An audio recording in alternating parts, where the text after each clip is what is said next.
दोस्तों HRD IAS में आप सभी का स्वागत है। कैसे हैं आप सभी लोग। देखिए, एक छोटी सी अपडेट आप लोग को देनी थी जो कि बहुत महत्वपूर्ण है।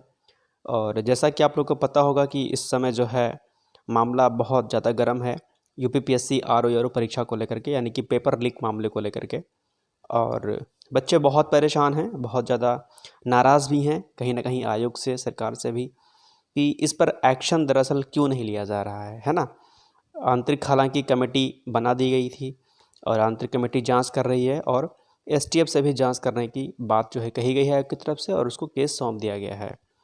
लेकिन प्रश्न सबसे जो महत्वपूर्ण है वो यही है कि क्या दोबारा परीक्षा होगी या नहीं होगी। ठीक, यदि दोबारा होती है तो जिन्होंने पेपर को लीक किया, जिन्होंने करप्शन किया, उन दोषियों को क्या जो है सज़ा मिलेगी या नहीं मिलेगी। परीक्षा होगी तो कब तक होगी, कैसे होगा। बहुत सारे प्रश्न जो हैं बच्चों के दिमाग में इस समय घूम रहे होंगे और बहुत कश्मकश में बच्चे होंगे, इसमें कोई दो राय नहीं है। क्योंकि बच्चा एक जब तैयारी करता है, बहुत सारे बच्चे हैं जो बहुत टाइम से जो है प्रिपरेशन कर रहे थे और अब चूंकि इस तरीके से स्थितियां बन गई हैं तो उनके सामने कोई रास्ता नहीं बचता है। दरअसल जैसे बहुत सारे बच्चे थे जिनका फोकस किस पे था, PCS पे नहीं था। उनको लगता था कि नहीं यार, RO का एग्ज़ाम हम लोग जो है जल्दी ईजिली क्रैक कर सकते हैं। क्योंकि हर एक परीक्षा, हर एक अभ्यर्थी क्रैक कर ले ऐसा नहीं होता है। सबका माइंडसेट अलग होता है, सबका समय अलग होता है, सबकी आर्थिक स्थिति अच्छी होती है।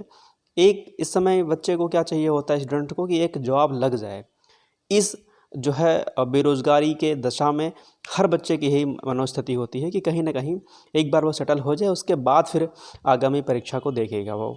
हाँ, जिनके घर की स्थिति ठीक है वो लोग तैयारी करते रहते हैं, लेकिन जिनके घर की स्थिति नहीं ठीक होती है या जिनके अंदर उतनी क्षमता शायद मैं कह लूँ नहीं होती, वो लोग बहुत ज़्यादा बड़े एग्ज़ाम की तरफ नहीं भागते। उनके लिए RO का एग्ज़ाम हो गया, पुलिस भर्ती का एग्ज़ाम हो गया और ऐसे कई सारी परीक्षाएं हैं।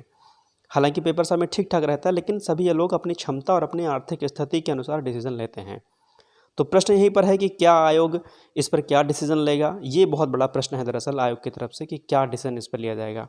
तो अपडेट दरअसल ये है कि कल भी जो है लोक सेवा आयोग के सामने जो है गेट नंबर 2 पर जो है धरना प्रदर्शन हुआ, कोई उसका आउटपुट नहीं निकला।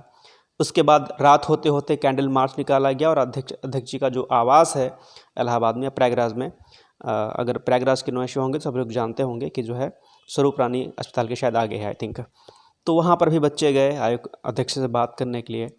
तो आयोग के अध्यक्ष ने जो है 10 दिन का समय मांगा था, हालांकि कि जो है साक्ष्य लोग आप लोग दीजिए, साक्ष्य के बिहाफ पर हम लोग देखेंगे। लेकिन दिक्कत तो ये ना कि बच्चे साक्ष्य मतलब दें, ये तो गलत बात है ना। कि भाई अगर आपके पास बड़ी बड़ी एजेंसियां हैं तो जांच उन्हें करना चाहिए मुझे लगता है, और जांच करने के लिए वो कैपेबल भी हैं।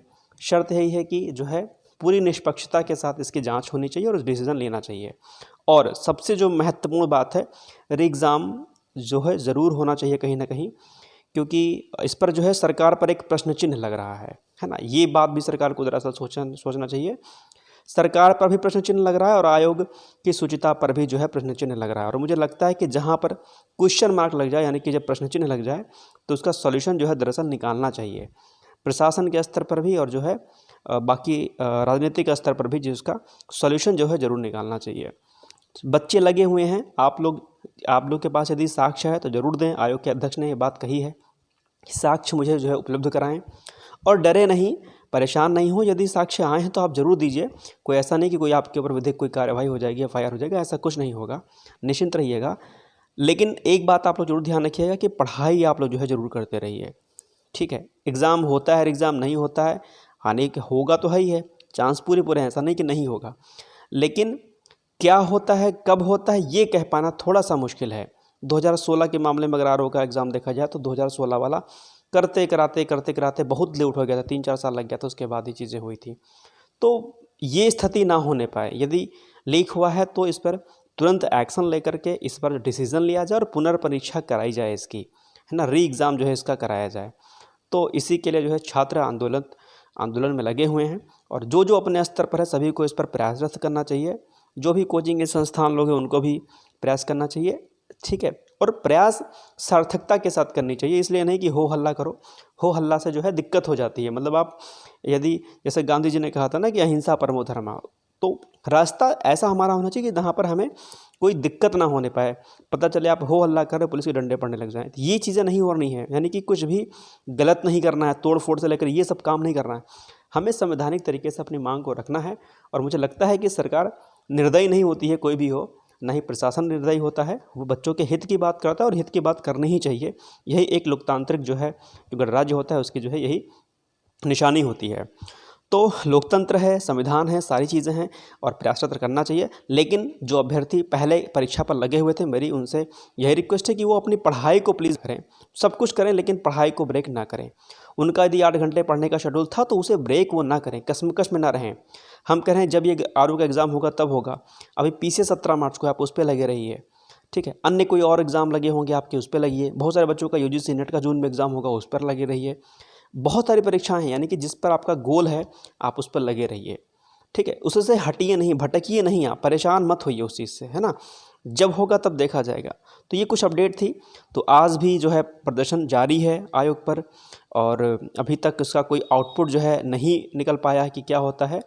और लेकिन इसको जो है संज्ञान लेना चाहिए माननीय योगी आदित्यनाथ जी को, मुख्यमंत्री जी को, और जो दो मुख्यमंत्री हैं इस उत्तर प्रदेश सरकार के, तो उनको भी संज्ञान लेना चाहिए। संज्ञान में होगा, ऐसा नहीं कि नहीं संज्ञान में होगा, ठीक है। संज्ञान में होगा क्योंकि जब इतनी बड़े स्तर पर चीज़ें हो रही हैं तो संज्ञान तो होगा ही। तो संज्ञान है नहीं है, जो भी है, एक्शन लेना इस पर बहुत महत्वपूर्ण है, ठीक है। और इतनी बड़ी बड़ी एजेंसियाँ जो हैं, जांच एजेंसियाँ हैं, ठीक है। यदि एजेंसियाँ लोग चाहें तो बहुत जल्दी इस पर डिसीजन ले सकती हैं, ठीक है। बस ईमानदारी होनी चाहिए और शुचितापूर्ण जांच होनी चाहिए इस पर। जो भी दोषी हैं उनको कड़ी से कड़ी सज़ा देनी चाहिए कि ताकि दोबारा से ये स्थिति उत्पन्न ना होने पाए। लोक सेवा आयोग अपने आप में संवैधानिक संस्था है और बहुत शुचितापूर्ण कार्य कर रहा है। माननीय आयोग के अध्यक्ष जी भी, उन्होंने बहुत अच्छे काम किए हैं। कल ही जो है उन्होंने क्या कहते हैं अपडेट किया है पेपर, जो आप क्या कहते हैं जो पुराने प्रश्न पत्र होते हैं उनको डाल दिया है साइट पर कि आप लोग वहाँ से डाउनलोड कर सकते हैं। निश्चित तौर पर वर्तमान आयोग के अध्यक्ष ने जो है विद्यार्थियों के हित में कई सारे जो है डिसीजन लिए हैं और एक छोटा सा डिसीजन ये भी लेना है, मुझे लगता है कि उन्हें आगे बढ़ करके इसको प्रयास करना चाहिए। बाकी आप लोग पढ़ते रहिए, मस्त रहिए, कोई भी अपडेट होगा बताऊंगा। फिलहाल अभी तक कोई डिसीजन नहीं लिया गया है। अंतिम जो एक हथियार है वो कोर्ट का है, तो कोर्ट पर जो है कई सारे लोग इस पर लगे हुए हैं कि इस पर काम किया जाए। देखते हैं क्या होता है। फिलहाल आप लोग पढ़ते रहिए, परेशान मत होइए, निराशा मत होइए, है ना। आप लोग बहुत बहादुर हैं, बहुत हिम्मती हैं और एक जज्बे के साथ अब जो है आप लोग पढ़ाई करिए, निश्चित तौर पर आप सफल होंगे। मन में धैर्य और एक अड़िग निर्णय होना चाहिए, बस, ठीक। तो चलिए फिर मिलते हैं कल, तब तक के लिए जय हिंद, जय Bharat, Vande Mataram, bye bye, take care.